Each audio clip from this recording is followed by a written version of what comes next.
आज Karnataka state Nadaf and Pinjar association की तरफ से में एक प्रेस कॉन्फ्रेंस किया गया, जिसका मकसद ये था कि सीएस द्वारकनाथ साहब की रिपोर्ट सरकार के पास जाने के बाद गुज़िश्ता सरकार में ये 13 कम्युनिटीज़ को जो कैटेगरी 1 में आते हैं उनको लेके एक डेवलपमेंट बोर्ड का ऑर्डर हुआ था, जिसको अभी तक बजट सैंक्शन नहीं हुआ, बजट रिलीज नहीं हुआ।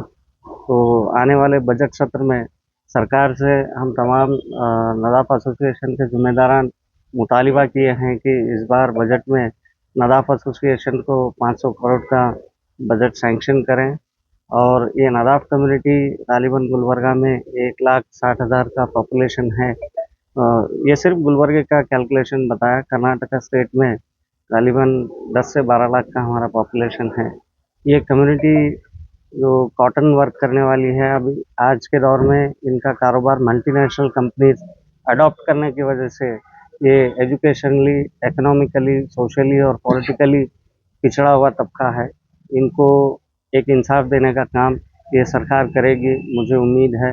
और आज उसी के साथ साथ अड़न तालुका की एक बॉडी को ऑर्डर किया है, जिसके प्रेसिडेंट और वाइस प्रेसिडेंट मेंबरान को आज सर्टिफिकेट दे के उनको अपनी जिम्मेदारी दी गई है।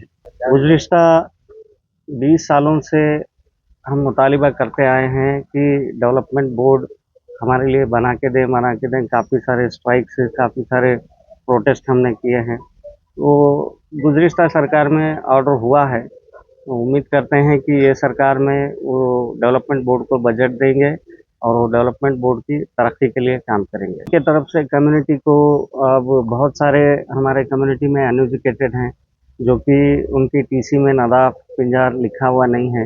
वो सर्टिफिकेट बनाने के लिए जब जा रहे हैं तो मुसलसल सर्टिफिकेट रिजेक्ट हो रहे हैं, जबकि माइनॉरिटी कमीशन का एक ऑर्डर है कि तमाम ज़िला अधिकारियों को कि उनके पास उनकी टीसी में नदाफ पिंजार अगर लिखा हुआ नहीं भी है तो सेल्फ डिक्लेरेशन एफिडेविट या पंचनामा करके सर्टिफिकेट इशू की जाए।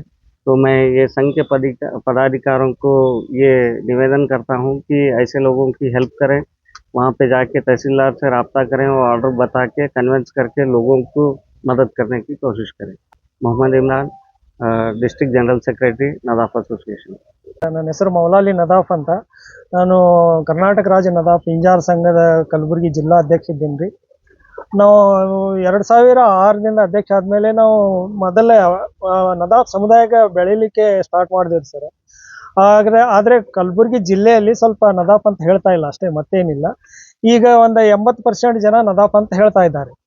ಈಗ ನಮ್ಮ ಸಮುದಾಯಕ್ಕೆ ಏನಂದರೆ ಸರ್, ಏನೇ ಆರ್ಥಿಕವಾಗಿ, ಶೈಕ್ಷಣಿಕವಾಗಿ ಮಕ್ಕಳಿಗೆ ಕಲೀಲಿಕ್ಕೆ ಅಂದರೆ ಕ್ಯಾಟಗರಿ 1ರಲ್ಲಿ ಬಂದರೆ ಮಾತ್ರ ನಮಗೆ ಸೌಲಭ್ಯ ಸಿಗ್ತೈತಿ.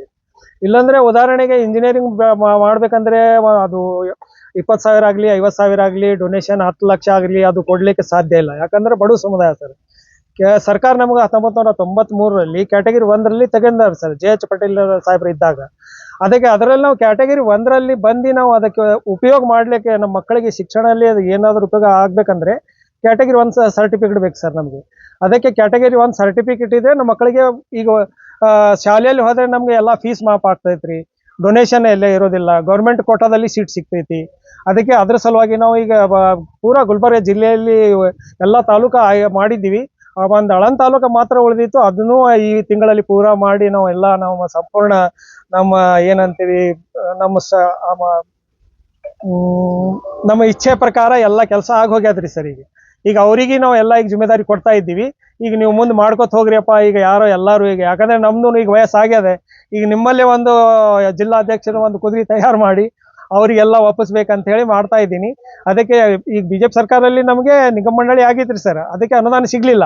ಈಗ ನಾವು ಮೊಟ್ಟ ಮೊದಲು ಈಗ ಪತ್ರಿಕಾ ಭವನಕ್ಕೆ ಬರುವ ಕಾರಣ ಏನಂದರೆ, ನಮಗೆ ನಿಗಮ ಮಂಡಳಿಗೆ ಅನುದಾನ ಕೊಟ್ಟರೆ ನಮ್ಮ ಮಕ್ಕಳಿಗೆ ಸೌಲಭ್ಯ ಸಿಗ್ತದೆ ಸರ್. ಅನುದಾನ ಕೊಡಲಿಲ್ಲ ಅಂದರೆ ಮಕ್ಕಳಿಗೆ ಸೌಲಭ್ಯ ಸಿಗೋದಿಲ್ಲ. ಅದಕ್ಕೆ ಘನ ಸರ್ಕಾರಕ್ಕೆ ನಮ್ಮ ಕಡೆಯಿಂದ ಒಂದು ಮನವಿ ಪತ್ರ ಕೊಡಬೇಕು, ತಮ್ಮೆಲ್ಲರ ಮುಖಾಂತರ, ಮಾಧ್ಯಮಗಳ ಮುಖಾಂತರ ನಾವು ಮಾಡಿದ್ರೆ ನಾವು ತಮ್ಮ ಆಶೀರ್ವಾದನೂ ನಮ್ಮ ಮೇಲೆ ಇರಬೇಕು. ಆದ್ರೇನೆ ನಾವು ನಮ್ದು ಏನೇ ಮನವಿ ಇದ್ರೂ ನಮಗೆ ಸರ್ಕಾರ ತನಕ ಮುಟ್ಲಿಕ್ಕೆ ಸಾಧ್ಯ. ಅದ್ರ ಸಲುವಾಗಿ ನಾನು ನಮ್ಮ ಘನ ಸರ್ಕಾರಕ್ಕೆ ಮನವಿ ಮಾಡ್ತಾ ಇದ್ದೀವಿ, ನಮ್ಗೆ ಒಂದು 500 ಕೋಟಿ ಅನುದಾನ ಕೊಟ್ಟರೆ. ಯಾಕಂದ್ರೆ 13 ಸಮುದಾಯಕ್ಕೆ ತೆಗೆದುಕೊಂಡು ನಿಗಮ ಮಾಡಿದ್ದಾರೆ ಸರ್. ಒಂದೇ ಪಿಂಜಾರ ಸಮುದಾಯ ಇಲ್ಲ ಸರ್, 13 ಸಮುದಾಯ ತಗೊಂಡು ಮಾಡಿದ್ದಾರೆ. ಅದರಲ್ಲಿ ನಾವು ಬರ್ತಾ ಇದ್ದೀವಿ. ಅದಕ್ಕೆ ಒಂದು 500 ಕೊಟ್ಟರೆ ಏನಾದರೂ ಸ್ವಲ್ಪ ಸ್ವಲ್ಪ ಆಗಲಿ ಆ ಕೆಲಸ ಆಗ್ತದೆ ಅಂತ ಹೇಳಿ ನಾವು ಒಂದು ಮನವಿ ಕೊಡ್ತಾ ಇದ್ದೀವಿ ಸರ್. ನಮ್ಮ ಹೆಸರು ಫತ್ರು ಸಾಬ್ ನದಾಪತ್ತ ಮುನ್ನಳ್ಳಿ, ಆಳಂದ ತಾಲೂಕು ನಮ್ದು. ನಾವು ಇವತ್ತು ಬಂದಿಲ್ಲಿ ಉದ್ದೇಶ ಏನಪ್ಪ ಅಂದ್ರೆ, ಕರ್ನಾಟಕ ರಾಜ್ಯ ನದಾಪ ಮತ್ತು ಪಿಂಜಾರ ಸಂಘದವರು ಅತಿ ಹಿಂದುಳಿದ ವರ್ಗದವರಂತೆ ಈಗ ಆಲ್ರೆಡಿ ಇದು ಮಂಡಳಿ ಮಾಡಿದ್ದಾರೆ ಇವರು.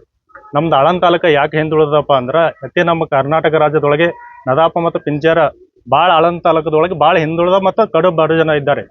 ಅದು ಯಾರಿಗೆ ಗೊತ್ತಿಲ್ಲಪ್ಪ ಅಂದರೆ, ಆಲ್ಮೋಸ್ಟ್ ನಮ್ಮ ಎಜುಕೇಟೆಡ್ ನಾವು ಕಲ್ತಿದ್ದೀವಿ, ನಮಗೆ ಗೊತ್ತಿದ್ದಿಲ್ಲ ಮೊದಲು ನದಾಪ ಮತ್ತು ಪಿಂಜಾರ ಕ್ಯಾಟಗರಿ 1ರಲ್ಲಿ ಬರ್ತದೆ ಎಂಬುದು ನಮ್ಗೆ ಗೊತ್ತಿದ್ದಿಲ್ಲ ಮೊದಲು. ಈಗ ಆಲ್ರೆಡಿ ನಮಗೆ ಸರ್ಟಿಫಿಕೇಟ್ ಕೊಡ್ತಾ ಇದ್ದಾರೆ ಅಂತ ಗೊತ್ತೇ ಇದ್ದಿಲ್ಲ ನಮಗೆ. ಈಗ ನೆಕ್ಸ್ಟ್ ಮುಂದೆ ಬರುವ ಸಮಯದಲ್ಲಿ ನಮ್ಮ ಜಿಲ್ಲಾಧ್ಯಕ್ಷರಾದಂಥ ಮೌಲಾಲಿ ಅಣ್ಣ ಅವರು ಹಾಗೂ ಮತ್ತು ಕಾರ್ಯದರ್ಶಿ ಅವರು ಹೇಳಿದ ಪ್ರಕಾರ ನಮಗೆ ಅಧ್ಯಕ್ಷ ಸ್ಥಾನವನ್ನು ಪದಗ್ರಹಣ ಸಮಾರಂಭದಲ್ಲಿ ಪಾಲ್ಗೊಂಡಿಸಿ ಇವತ್ತೇ ಸರ್ಟಿಫಿಕೇಟ್ ನಾವು ಪದಗ್ರಹಣ ತಗೊಂಡಿದ್ದೀವಿ. ಇದೇ ಸರ್ಟಿಫಿಕೇಟ್ ತಗೊಂಡು ನಾವು ಇವತ್ತಿನ ನಾಳೆಯಿಂದ ನಮ್ಮ ಆಳಂದ ತಾಲೂಕಿನಲ್ಲಿ ನದಾಪ ಮತ್ತು ಪಿಂಜಾರ ಸಮುದಾಯದವರು ಎಷ್ಟು ಜನ ಇದ್ದಾರೆ ಅಷ್ಟು ಜನರಿಗೆ ಬರುವ ಸಮಯದಲ್ಲಿ ನದಾಪ ಕ್ಯಾಟಗರಿ 1ರಲ್ಲಿ ಕೊಡಬೇಕು ಅಂತ ಅವರಿಗೆ ಈಗ ನಾವು ಮನವಿ ಪತ್ರ ಮಾನ್ಯ ತಹಶೀಲ್ದಾರ್ ಸಾಹೇಬರವರಿಗೆ ಮನವಿ ಪತ್ರ ಕೊಡ್ತಾ ಇದ್ದೀವಿ. ಹಾಗೂ ಅದೇ ರೀತಿ ಮುಂದೆ ಅಚಾನಕ್ ನಮ್ಮ ಯಾವುದೇ ಸಮಸ್ಯೆಗಳನ್ನು ಬಗೆಹರಿಸಿಲ್ಲ ಅಂದರೆ ಮುಂದೆ ತಾಲೂಕು ಕಮಿಟಿ ಆಡಳಿತ ಭವನ ಎದುರು ಉಗ್ರವಾದ ಹೋರಾಟ ಮಾಡುವಂಥ ಪರಿಸ್ಥಿತಿ ಬರಬಾರ್ದು. ಆ ಉದ್ದೇಶದಿಂದ ಅವರಿಗೆ ಹೇಳೋದೇನಪ್ಪ ಅಂದ್ರೆ, ಕ್ಯಾಟಗರಿ 1ರಲ್ಲಿ ನಮ್ಗೆ ಮುಂದಿನ ಬರುವ ಸಮಯದಲ್ಲಿ ಮುಂದಿನ ಮಕ್ಕಳಿಗೆ ಎಜುಕೇಶನ್ ಸಲುವಾಗಿ, ಉದ್ಯೋಗ ಸಲುವಾಗಿ ಅನುಕೂಲವಾಗಬೇಕೆಂದು ಕ್ಯಾಟಗರಿ 1ರಲ್ಲಿ ಸರ್ಟಿಫಿಕೇಟ್ ಕೊಡಬೇಕೆಂದು ನಮ್ಮ ತಹಶೀಲ್ ಸಾಹೇಬರಲ್ಲಿ ನಾನು ಮನವಿ ಮಾಡಿಕೊಳ್ಳುತ್ತೇನೆ.